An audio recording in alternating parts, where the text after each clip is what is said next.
You're on CYInterview. I'm Chris Shandick, featured columnist Jay Billstein is with me. Today on CYInterview, we welcome actress Dawn Wells, who is most known to the world as Mary Ann Summers from Gilligan's Island. Dawn, thanks so much for being on CYInterview. How are you today? I am great. Are you guys doing okay? We're doing very well, thank you. Yeah, I'm doing well. I'm doing better now that you're here. Exactly. There you have it, Chris. Well, Dawn, you've been in the news a lot over the last year. I just would love for you to first say, how are you doing? What would you want your fans to know? How's everything going? Everything's going fine. You know, this business, you guys know it, the same thing. It's up and down. And when Gilligan's Island went off the air, I was trained for the stage. So rather than sit around and hope that somebody cast me in something else, I went back to theater and kind of broadened my horizons. And as you mature, you can do different roles. That's really the love of my life. The jobs aren't as long. You do 6 weeks or 9 weeks or something. And I probably never would have been known around the world like Mary Ann has given me the opportunity of every language. But as you get older, you get to play different roles, and that's more fun. I get to be the bitch sometimes and the other woman sometimes. Well, I guess the thing is that, you know, you have a very loyal following of fans on the internet, on social media, and I think that obviously they are, you know, are grateful that you're still doing work and are grateful to see that you're doing new projects and have things going on. Well, and you know, with the internet like that, you really have a feeling that you're communicating. Years ago, it was just fan letters. You never heard a voice. You never know who you really were talking to. I think it's a wonderful advantage for both the fans and the artists. I think it's a great thing. So to the fans, you're doing well in every regard? Yep. Well, I have a knee that's got a problem. I've had knees that dislocate my whole life, and I fell the other day. I got a kneecap that's hurting me, but I'm still walking around. Well, I hope you feel better. Thank you. So upcoming 55th anniversary of Gilligan's Island. Does it mean anything different as time goes on? Well, you know, it's very interesting. I can't believe it's that long.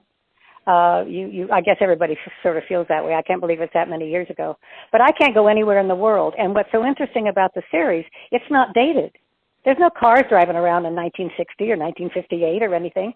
You know, there's a canoe and a couple of huts, so it could be happening at any time. And because of that, I think the reason it's in 30 languages, a new crop of kids or a new crop of teenagers are now finding it. So it's a different experience.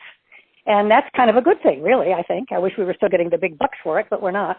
But I can't go anywhere in the world that people don't go up, Mary Ann, even though I'm 110 years old. Just for educational purposes, because we've never really discussed this in depth, and I'm not asking for numbers, but you guys do get some royalties for these things over the years still, right? How does that work? I don't think we're getting paid anymore.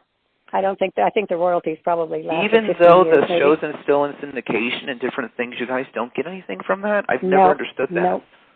Well, I think when reruns went into what went back on television, I don't even think there was the money, and then they negotiated for the money, and I think they negotiated for a period of time. I think today they wouldn't do that. I think they would say in perpetuity. Yeah. But we were lucky to even get the residuals. We've never been off the air. Wow. In 30 languages all over the world, but I could just be on my own yacht and inviting you guys over, but no chance. Gotcha. So next month in early January, Gilligan's Island is going to have an exhibit at the Hollywood Museum. What does that mean to you? Any stuff from Mary Ann, I'm guessing? What do you know about it? Well, first of all, I have my gingham dress. I've been hanging that in my closet for a long time. And the most important thing were the short shorts. I really was the short shorts on television, first ones. And you had to cover my navel. If you look at it, it looks like they're hip huggers, but there's a little V right in the front of my shorts to make sure you didn't see my navel. Nowadays, what's going on? But the short shorts are there. I can't believe I was ever that little to get into them, but they're there. Jay? You know, it's funny you say that, Dawn. If I recall correctly, when Barbara Eden in the first season of I Dream of Jeannie had her famous genie outfit, I think also in her case they covered the navel because they felt that if they went down a little bit further, it was too much real estate. And today you look at some photographs of pop singers and so forth, and you say, gee whiz, I never realized it was that much real estate down there because the pants just go lower and lower. But, you know, that brings up something that was always interesting in my life. As I was growing up, there was an eternal question. I was born in the 1960s. I was born before, I guess, Okay. Gilligan's Island, the pilot was what, 1963? I want to say that was Gilligan's Island Marooned, and then the series started in 64, something like that. And so Yep, I saw the right. I saw the original program, and then, of course, in syndication forever, and, you know, basically I was weaned on Gilligan's Island and, you know, I Dream of Jeannie and reruns of I Love Lucy and F Troop and all these different programs. And, you know, by the time, as a young boy became an adolescent teenager, there was this going eternal question, especially in high school. Mary Ann or Ginger? Asked all the time, Mary Ann or Ginger. Was there much competition between you and Tina Louise, who played Ginger? Well, there was a lot of competition in the fan mail, I think. And I think there was a lot of competition because Tina was a movie star and a sex symbol. And Mary Ann was never thought of a sex symbol. However, the producers put me in short shorts. And that was kind of the first time that happened. And a bare midriff. So there really was that, the all-American boy, I kind of think, went for Mary Ann because she'd go to prom with you. Ginger, you had to be kind of sophisticated. And I think Tina felt a lot of competition because I think she did a lot of Broadway and was a real sex symbol. I was the poor little girl that, you know, father shot himself or something at all the parts that I had played before Mary Ann. And I think the shorts of Mary Ann gave me the sex appeal that you didn't see in me as an actress before. It was very interesting, I think. What I read that I found super interesting, and I was like, well, this would seem a role that would have been more contested for the role of Ginger, but you beat out Raquel Welch for the role of Mary Ann. Is that true? Yeah, that is true, but she would have been a better Ginger. I mean, I don't know why that she tested for that. I don't know. I don't know whether she was a sex symbol then or not. I don't know. Got you, but you know what? I think she would have been right. I think it's a question that persists to this day, Mary Ann or Ginger, and I think you cast it perfectly correctly. You were the all-American, you know, cute gal next door, and then there was that kind of 1960s bombshell, right? Right. It was, yeah. but you know what? That question kind of occupies an enduring space in 20th century pop culture. With that said, I guess you and Tina Louise are the two surviving members of Gilligan's Island. The two of us left. Uh-huh. Yeah, the two of you left. Are you ever in contact? Do you ever speak? Anything like that? No. There was not a real closeness there. No, I think truthfully, I think Ginger was probably Tina was probably more in competition with me. I think she thought she was going to be the only one on the show that was sort of a sex symbol, and I think putting me in the shorts brought in a teenage crowd that might have been after her before. You know what I'm saying? It was a competition. Interesting. Not verbally or anything, but I do think there was, you know, two pretty girls, and she was gorgeous and glamorous and tall and, you know, and all of that. But you liked Mary Ann because she'd go to prom with you, and then they put me in short shorts, which kind of maybe went into your 20s. I don't know. You know, as you say this, I could easily have pictured you in The Many Loves of Dobie Gillis, which, of course, I guess was, what, a late 1950s series. But yes, right. you had that appeal, not just to the older demographic, but to the younger demographic. That's very interesting. But you were, of course, in many series of that era, either as a guest. Didn't you repeat a good number of times in Bonanza? I want to say that. Yes, I did. I'm a Western girl, so I loved that. And I was the ingenue. I did all the shows that an ingenue could do. Yeah. Hawaiian Eye, right? I mean, you were in a bunch. Yeah. I went to work right away, and I was educated at Stevens College, all women, and then University of Washington, and majored in theater. And I think part of the way of getting started, maybe not so much today, but when you're typecast, you work. You know, I mean, Gilligan's never going to play a leading man. You know what I'm saying? So I think that I was the perfect ingenue. You know, it's very interesting. You really didn't have a leading man type per se on Gilligan's. Maybe the closest could have been the Professor, perhaps. However, in Bonanza, there were certainly a few leading man types. What was it like to be on Bonanza with all those guys? It was wonderful because I'm a Nevada girl. So since I'm a Nevada girl with all those cowboys and where they were shooting and all that kind of stuff is part of my soul. So I love that. I love the West. So this was like second nature for you. Yeah. If I remember correctly, probably by the end of the 60s, I want to say from the end of the 60s to about the mid-70s, your career took a bit of a lull before it picked back up. Was there a specific reason? Did you decide to step away from television and perhaps film and just focus on theater, which is your first love? What had happened by the end of the 60s? I went back to theater because I thought I'm going to be playing the Mary Ann character the rest of my life. Kind of going from Mary Ann to Doris Day, you know what I mean? And nothing wrong with Doris Day. I don't mean that as a criticism, but I wanted to, to show my my diversion of my range to see what I could do. So I went back. I think the first thing I played was a hooker on stage. I think I wanted to broaden my horizons, and I went back to the stage to do that, and got the chance to play some more interesting roles. You're a person who's very, very generous with your fans. You're a very nice person. However, does it get tedious, 55 years later where you're like, gee whiz, I've got such a body of work. I've done so much stage. I've done other roles on television and all. Gee whiz, remember me for something more than Marion Summers? Or do you say, you know what, this is how it goes in Hollywood, and I'm glad to have kind of that piece of the pie? Or is it a combination of both? Well, I think it's a combination, and I think what it is when you're a young person and you had a crush on Mary Ann, now you're 40. So I was your first crush. Maybe the short shorts was pretty much the first thing on television like that. And I think you as a young boy kind of had a little passion for Mary Ann that 5 years earlier you didn't have because they didn't have it. You couldn't show cleavage, you couldn't show your legs, blah, blah, blah. So I was that first little romance to you. And then as I developed and had other roles, the adults come to you that only saw you as an adult. Is that making sense? I mean, it very much does.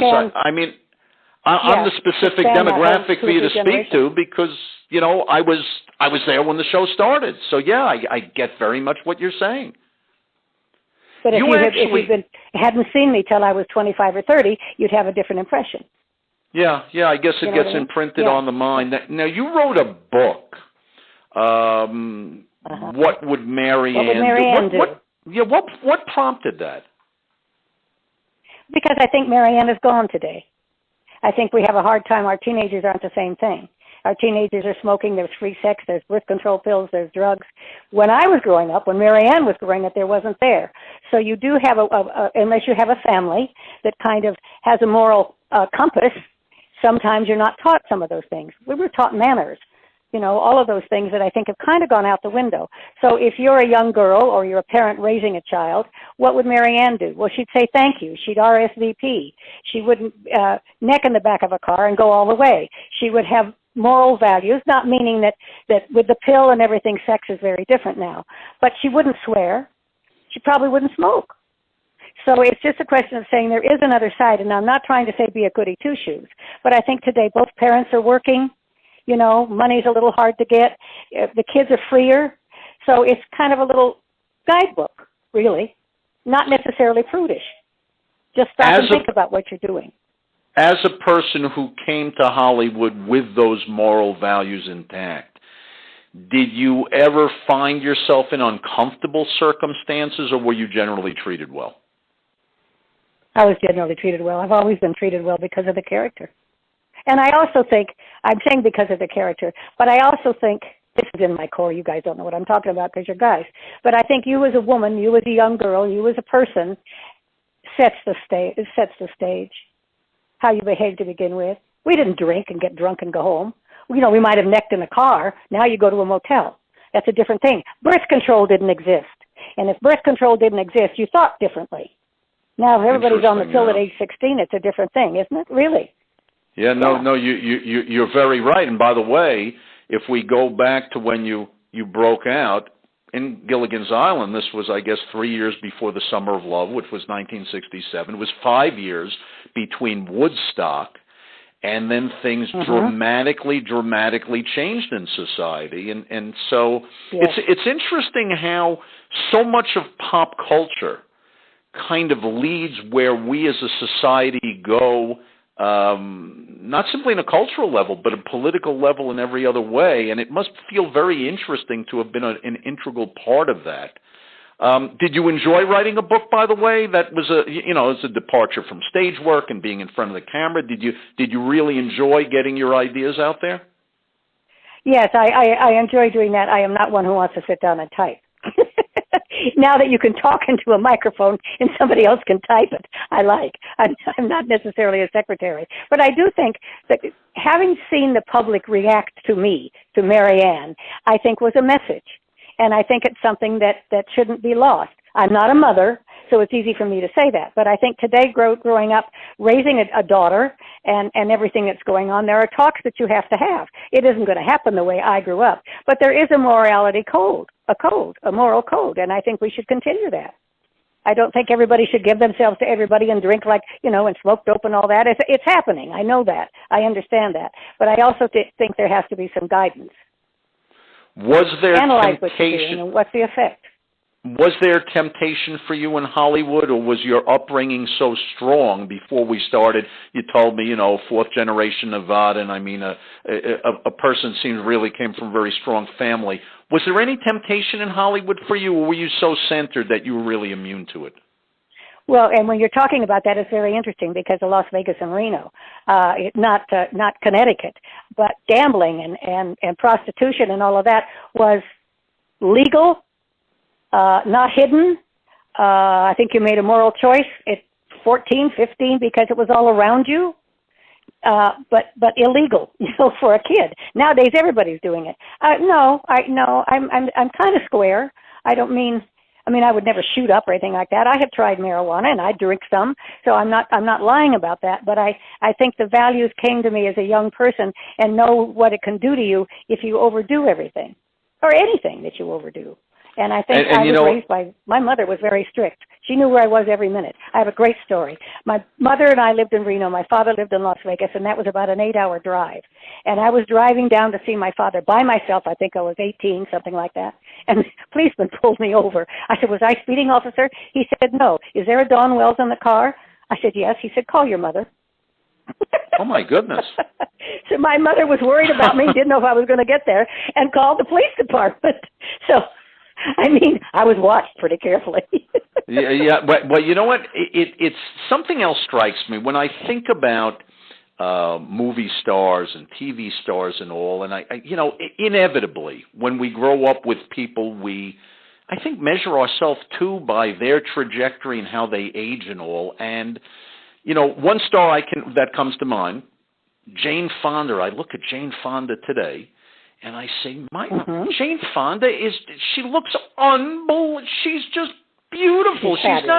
She's not beautiful for 80. She's beautiful for any age. And I hadn't seen you in a long time. And we had Mason Reese on who had come up with this idea for this series, Life Interrupted. And I watched it. It was split up into kind of mini episodes on YouTube. And there you were. There was Dawn Wells. And I saw you and I said, Dawn Wells looks unbelievable. It's like time hasn't passed. And, I get up and look at the mirror myself and I say, I need some of what she's doing, because what happened to me? How have you kept yourself like you have? Because you just look fantastic.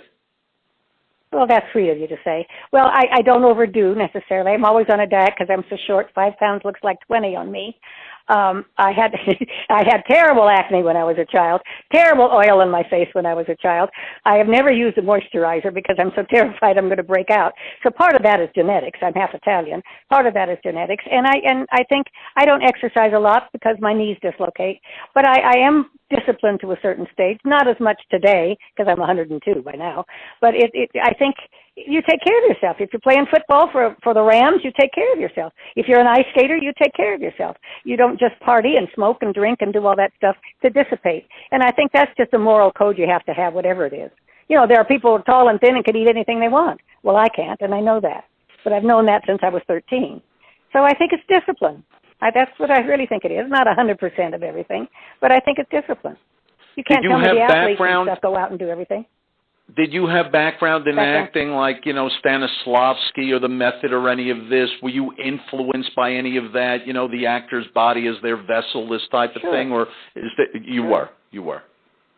Sure. I mean, I took all theater classes. I went to Stevens College, all women, and I was a chemistry major, but because my knees dislocate, I didn't take PE. So I took a drama course and went, oh, this is kind of interesting, and I was a very good public speaker. So when I transferred to the University of Washington in Seattle, I majored in theater. So that was my choice of what to do. And, of course, it's the same as if you try out for a baseball team or something. You have restrictions.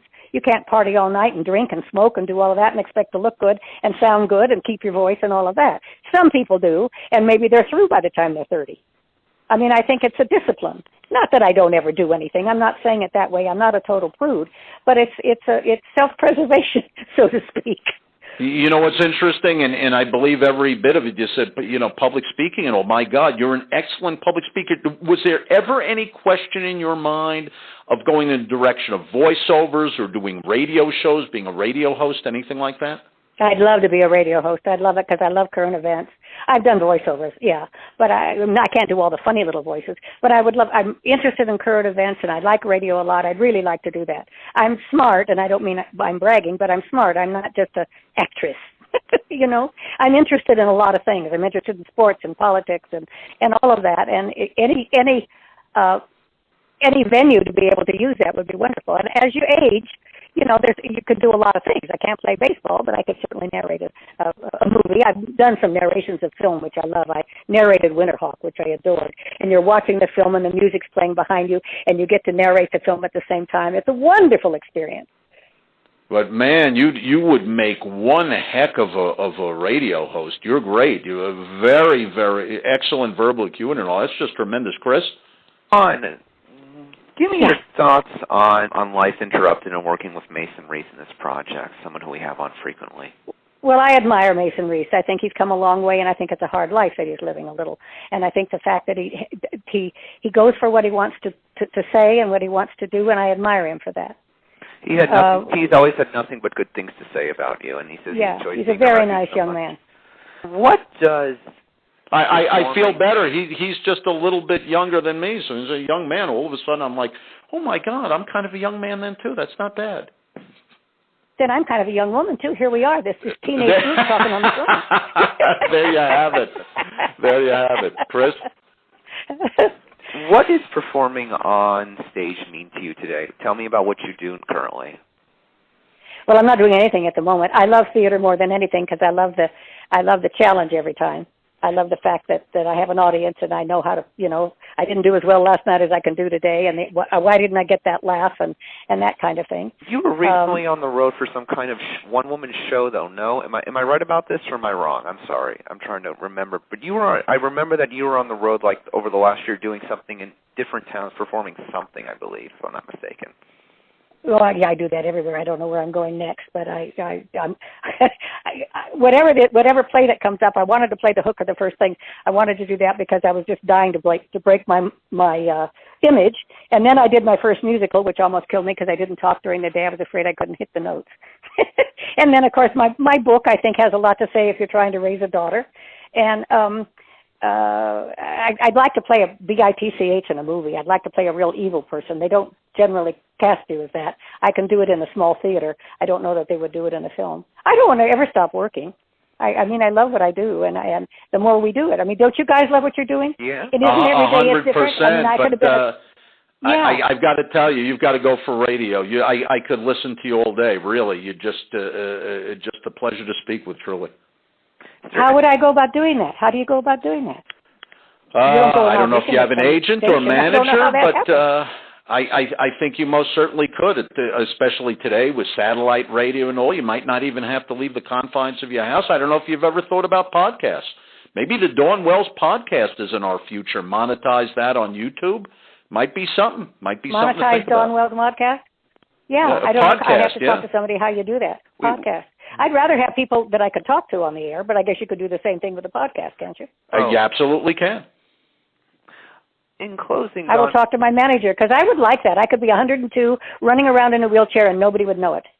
That is absolutely correct. We're going to have to have I you think back. you guys are doing a great job. We're going to have you back for a further Absolutely. conversation, Don. I could talk with you for about 2.5, 3, 4, 5 hours at a time. Don, let me ask you about is there any acting projects you haven't done yet? I know that you just talked about, being a villain or something like that, but is there anything you haven't visited in your career? Something you're looking forward to. Well, I don't think there's anything I haven't done. I did a musical which just almost killed me because I can't sing it. It just terrified me every day. And I always like to play the bitch. I don't get cast as that very often. Playing the evil woman, But you always like to kind of do a contrast of what you can do. And I did do a musical. I don't know that I would do it again. I did it and said I did it and hurrah. But I'd love to. No, I'd love to do stage. I'd love to do radio. This I would love because you guys are thinking all the time.